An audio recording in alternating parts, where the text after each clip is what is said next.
खुलुमबाय बेयो बड'लेण्ड इंखं टेलिभिजन दिनै 22 जुन 2022 बुधबार खालि सानसेनि बरादखौ नोंथांमोननि खाथियाव लाबोदों आं सदानन्द दैमारिया।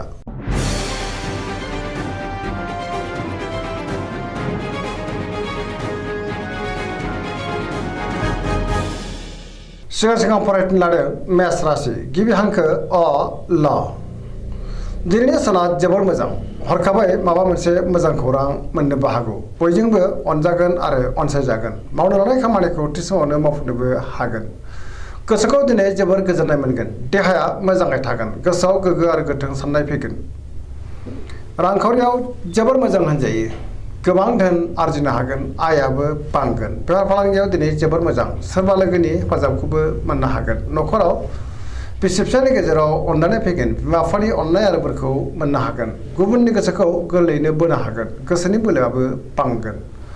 समाजाव मान मोनगोन लाइमोनफोरा दिनै जोबोर रमान्टिक जागोन आरो गावबा गावनि गोसोनि साननायखौ फोरमायलायनोबो हागोन। पजिटिभ एनार्जिनि गोहोमबो गोग्लैगोन फरायसाफ्रा फरायनायाव गोसो दुंखांगोन।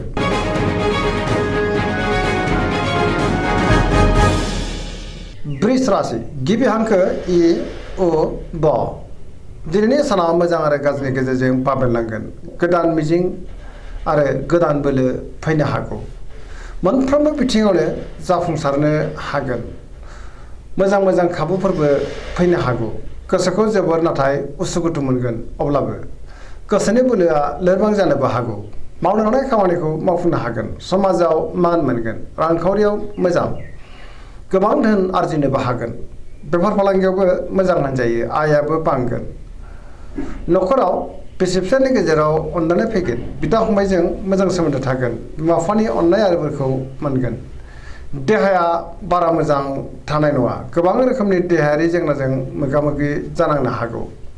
गुबुननि हेफाजाबखौ मोननो हागोन जायखि खामानि मावा मानो गोरलैयैनो मावफुंलांनो हागोन। लोगोफोरनि अनसायनायखौ मोनगोन गोसोनि साननायफ्रा जाफुंगोन पजिटिभ एनार्जिनि गोहोमबो गोग्लैगोन।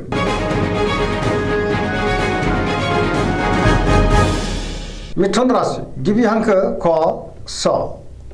दिनैनि साना जोबोर मोजां बयजोंबो अनजागोन आरो अनसायजागोन। पजिटिभ एनार्जिनि गोहोमबो गोग्लैगोन मोनफ्रोमबो बिथिङाव जाफुंसार जानो हागोन गियाननि आंखाल जानाय नङा। गोसोखौ दिनै जोबोर गोजोननाय मोनगोन गोसोआ जोबोर खुसिबो जागोन।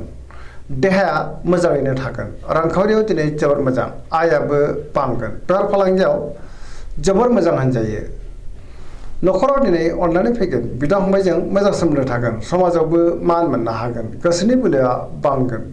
मावनो लानाय खामानिखौ थि समावनो आरो गोरलैयैनो मावफुंनोबो हागोन। सोरबा लोगोनिफ्राय अनसायनाय मोनगोन गुबुनजों मोजां सोमोन्दो लाखिनो रोंगोन। लाइमोनफोरनि गोसोआ दिनै जोबोर रमान्टिक जागोन आरो गावबा गावनि गोसोनि साननायखौ फोरमायलायनोबो हागोन।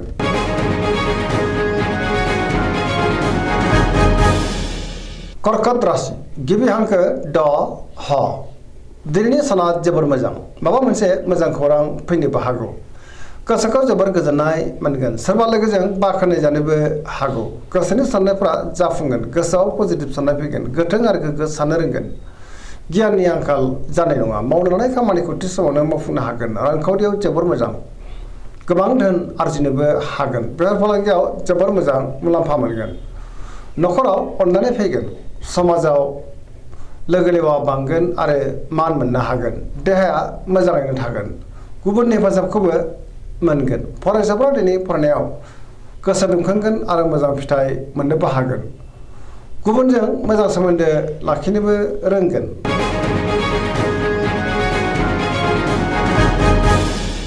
सिंह राशि गिबि हांखो म ट। दिनैनि साना जोबोर मोजां गोसोनि बोलोआ बांगोन गोसोआव पजिटिभ साननाय फैगोन। मावनो लानाय खामानिखौ थि समावनो आरो गोरलैयैनो मावफुंनोबो हागोन। सोरबा लोगोनिफ्राय मोजां खौरां मोननोबो हागौ। बहाबा दावबायनो एबा हान्थिनो खाबु मोनगोन। रांखावरियाव जोबोर मोजां मोननो गोनां धोनखौ मोननो हागोन। बेफार फालांगियाव दिनै जोबोर मोजां मुलाम्फा मोनगोन गोसोनि साननायखौ गुबुननो फोरमायनोबो हागोन। न'खराव बिसि फिसायनि गेजेराव अननानै फैगोन समाजाव मान मोननो हागोन। गुबुननि गोसोखौ गोरलैयैनो बोनो हागोन आरो बयजोंबो मोजां सोमोन्दो लाखिनो रोंगोन। देहाया मोजाङैनो थागोन बयजोंबो गोरोबनो रोंगोन। गुबुननि थाखाय मोजां खामानि मावनानै होनोबो हागोन। गोसोआ दिनै जोबोर खुसिबो जागोन।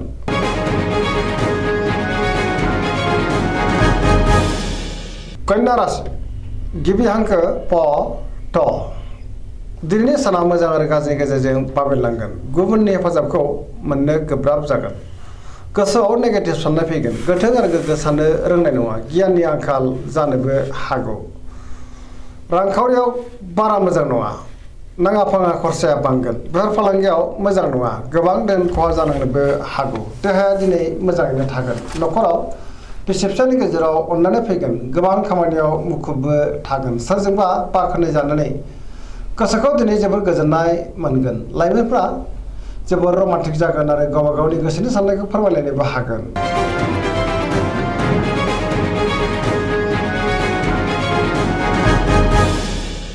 तुला राशि गिबि हांखो र ट दिनैनि साना जोबोर मोजां। गोसोनि बोलोआ बांगोन। गोसोनि साननायफ्राबो जाफुंगोन। मावनांनाय खामानिखौ थि समावनो मावफुंनो हागोन। देहायाबो दिनै मोजाङैनो थागोन। बहाबा हान्थिनो एबा दावबायनो खाबु मोननो हागौ।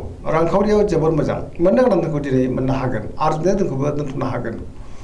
न'खराव बिसि फिसायनि गेजेराव अननानै फैगोन। बिदा फंबायजों मोजां सोमोन्दो थागोन। समाजावबो मान मोनगोन। बेफार फालांगियाव दिनै जोबोर मोजां मुलाम्फा मोनगोन। गुबुननि गोसोखौबो बोनो हागोन। लोगोफोरनि हेफाजाबबो मोनगोन। गोदान थांखि लानो रोंगोन। सेंग्रा सिख्लाफोरनि गोसोआ दिनै जोबोर रमान्टिक जागोन आरो गावबा गावनि गोसोनि साननायखौ फोरमायलायनोबो हागोन। पजिटिभ एनार्जिनि गोहोमबो गोग्लैगोन।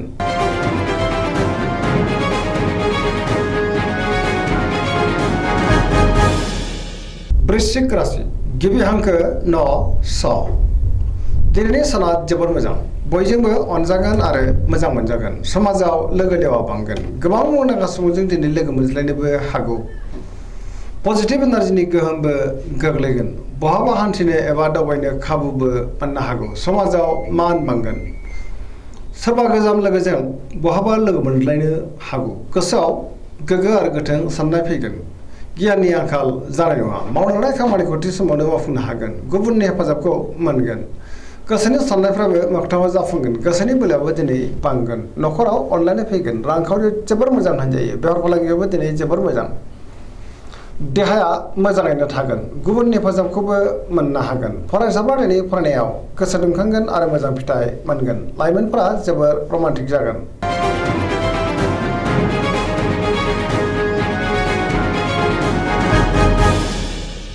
धनु राशि गिबि हांखो ढ फ भ दिनैनि साना मोजां आरो गाज्रिनि गेजेरजों बाबेरलांगोन। सोरजोंबा बाख्नाय जानो हागौ। गोसोआव बोलो बांगोन। अब्लाबो नाथाय मावनो लानाय खामानिखौ थि समावनो मावफुंनो गोब्राब जागोन। माबा नङा माबा मोनसे हेंथा नुजानो हागौ। गोसोनि साननाया देबार नांनोबो हागौ। रांखावरियाव जोबोर मोजां। मोननो गोनां धोनखौ मोननो हागोन। आरजिनाय धोनखौबो दिनै दोनथुमनो हागोन। बेफार फालांगियाव जोबोर मोजां मुलाम्फा मोनगोन। समाजावबो मान मोननो हागोन। बहाबा हान्थियोब्ला लामा सामायाव सांग्रां जानांगोन। देहाया बारा मोजां थानाय नङा। गोबां रोखोमनि देहायारि जेंनाजों मोगा मोगि जानांनो हागौ।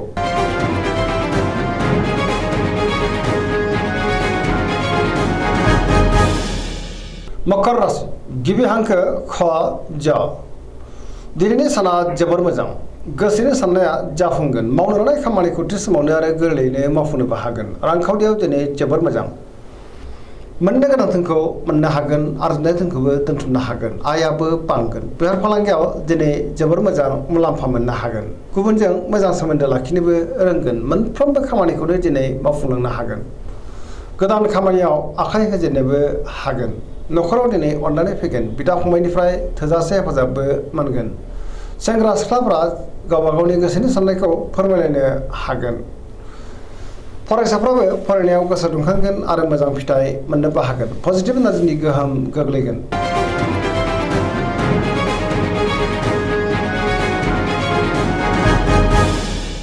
कुम्भ राशि गिबि हांखो ग स दिनैनि साना जोबोर मोजां। गोसोखौ दिनै जोबोर गोजोननाय मोनगोन। मावनो लानाय खामानिखौ थि समावनो आरो गोरलैयैनो मावफुंनोबो हागोन। बहानिफ्रायबा मोजां खौरां फैनोबो हागौ। समाजाव गोबां मान मोनगोन।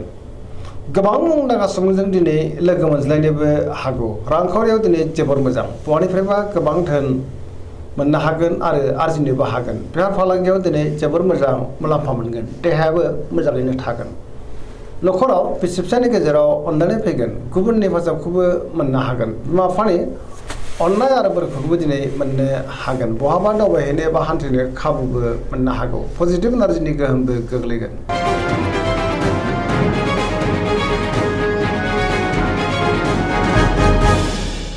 मीन राशि गिबि हांखो ड स। दिनैनि साना मोजां आरो गाज्रिनि गेजेरजों बाबेनलांगोन। गुबुननि थाखाय गोबां खहा जानांनोबो हागौ। गोसोआव नेगेटिभ साननाय फैगोन। गोथों आरो गोग्गो साननो रोंनाय नङा। गियाननि आंखाल जानो हागौ। गोसोनि बोलोआ लोरबां जागोन। गावनि गोसोनि साननायखौ दिनै गुबुननो फोरमायनो हानाय नङा। देहाया मोजाङै थागोन, अब्लाबो नाथाय जानाय लोंनायाव सांग्रां जानांगोन। रांखावरियाव मोजां नङा, आयनिख्रुइ खरसायासो बांसिन जानो हागौ। बेफार फालांगियावबो मोजां नङा होनजायो। न'खराव दिनै एना एनिबो फैनो हागौ। सोरजोंबा रायखोमा जानोबो हागौ। गोसोआ दिनै जोबोद उसुखुथु जागोन। लाइमोनफ्रा गावबा गावनि गोसोनि साननायखौ फोरमायनो गोब्राब जागोन। फरायसाफ्रा फरायनायाव गोसो दुंखांगोन आरो मोजां फिथाइ मोननोबो हागोन। दिनैनि राशि फरायथिनाया एसेनोसै। जोबनायाव बेखौनो खावलायो जाहाथे नोंथांमोना सानफ्रोमबो जोंनि बे बड'लेण्ड इंखं टेलिभिजनखौ नायबाय थायो आरो साबस्क्राइब खालामो, लोगोसे लाइक खालामो आरो शेयार खालामो। एसेनोसै, गोजोन्थों।